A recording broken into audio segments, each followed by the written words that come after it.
வசதி மற்றும் நகர்ப்புற வளர்ச்சித்துறையின் கீழ் சென்னை பெருநகர் வளர்ச்சி குழுமம் சார்பில் 91.42 கோடி ரூபாய் மதிப்பீட்டில் 13 முதல்வர் படைப்பகங்கள் உள்ளிட்ட 26 புதிய திட்டப்பணிகளுக்கு அடிக்கல் நாட்டி பணிகளை தொடங்கி வைத்தும் மற்றும் 18.44 கோடி ரூபாய் செலவில் 4 முடிவுற்ற பணிகளை இன்று மக்கள் பயன்பாட்டிற்காக அர்ப்பணிக்கப்படுகின்றன. மாண்புமிகு தமிழ்நாடு முதலமைச்சர் அவர்களின் வழிகாட்டுதலின்படி CMDA சார்பில் சென்னையில் 30 முதல்வர் படைப்பகங்கள் அறிவிக்கப்பட்டு 12 முதல்வர் படைப்பகங்கள் கட்டப்பட்டு வருகின்றன. இன்று 31.11 கோடி ரூபாய் மதிப்பீட்டில் 13 முதல்வர் படைப்பகங்கள் அமைக்கும் பணிகள் மேற்கொள்ளப்பட உள்ளன. அந்த வகையில் வில்லிவாக்கம் தொகுதியில் அயனாவரத்திலும், கொளத்தூர் தொகுதியில் ஜவஹர் நகரிலும், திருவிக நகர் தொகுதியில் சுப்பராயன் தெரு, பக்தவச்சலம் பூங்கா, புதிய வெங்கடேசபுரம் மற்றும் மங்களபுரத்திலும், RK நகர் தொகுதியில் செரியன் நகர், மேயர் பாசுதேவ் தெரு மற்றும் தண்டையார்பேட்டை நெடுஞ்சாலையிலும், ராயபுரம் தொகுதியில் சிந்தனை சிற்பி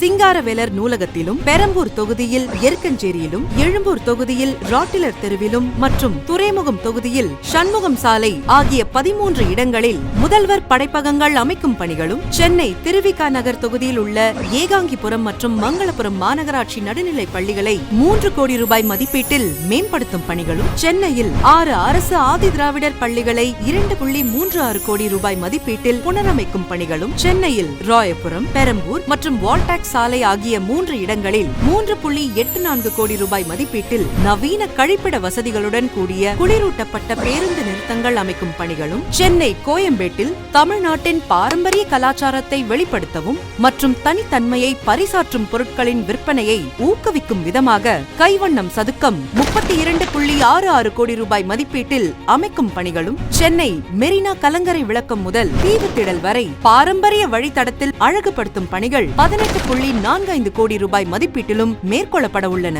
சென்னை சோழிங்கநல்லூரில் உள்ள பெரும்பாக்கத்தில் 6.94 கோடி ரூபாய் செலவில் உட்புற இறகு பந்து அரங்கம், கைப்பந்து மற்றும் சிறிய கால்பந்து மைதானம், திறந்த வெளி அரங்கம், சிறார் விளையாட்டு பகுதி, யோகா தளம், நடைபாதை, பசுமை புல்வெளியுடன் கூடிய அழகிய பூங்கா அமைக்கப்பட்டுள்ளது. மேலும் வில்லிவாக்கம், பாடி மற்றும் வடபழனி ஆகிய 3 இடங்களில் 11.50 கோடி ரூபாய் செலவில் மேம்பாலங்களின் கீழ் அழகுபடுத்தல் பணி மேற்கொள்ளப்பட்டுள்ளது. சென்னை பெருநகர் வளர்ச்சி குழுமம் சார்பில் 91.42 கோடி ரூபாய் மதிப்பீட்டில் மேற்கொள்ளப்பட உள்ள 26 புதிய திட்டங்களுக்கு அடிக்கல் நாட்டி பணிகளை துவக்கி வைத்தும் மற்றும் 18.44 கோடி ரூபாய் செலவில் முடிவுற்ற 4 திட்டப் பணிகளை இன்று மக்கள் பயன்பாட்டிற்கு திறந்து வைத்து அர்ப்பணித்த மாண்புமிகு தமிழ்நாடு முதலமைச்சர் அவர்களுக்கு நெஞ்சார்ந்த நன்றியை தெரிவித்துக் கொள்கிறேன்.